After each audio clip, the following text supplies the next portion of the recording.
Hello guys, तो केरी का season आ गया है, यानी कि कच्चे आम का। तो चलिए हम आम का चटनी बना लेते हैं। तो चलिए हम कच्ची केरी का चटनी बना लेते हैं। सबसे पहले हम आम को पील कर लेंगे। तो या तो आप चाकू से पील कीजिए या पीलर से कीजिए।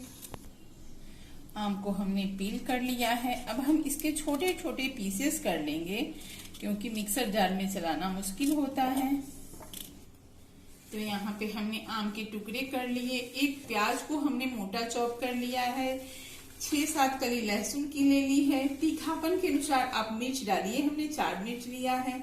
आधी इंच अदरक का टुकड़ा ले लिया है। कुछ फ्रेश धनिया पत्ता ले लिया है। तो चलिए हम आम का चटनी फुल।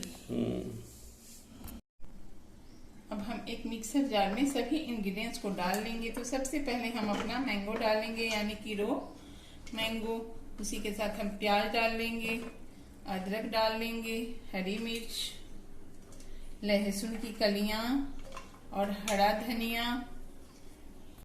अब हम इसी के साथ डालेंगे 4-5 बादाम, काजू, थोड़ा सा हम चना डाल लेंगे। ये भुना चना है। और इसी के साथ हम जीरा डाल लेंगे। टेस्ट के अकॉर्डिंग हम नमक डाल लेंगे। और खट्टी मीठी चटनी बनानी है तो हम इसमें थोड़ा सा गुड़ डाल लेंगे।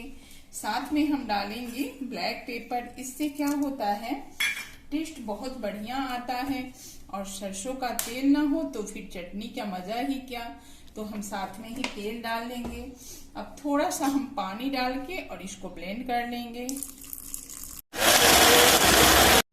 तो गाइस, यहाँ पे हमारा कच्चे आम का चटकदार चटनी बनके तैयार है। इसे आप बड़े पकौड़े के साथ खाइए, चावल रोटी के साथ खाइए या चपाती तंदूर के साथ खाइए।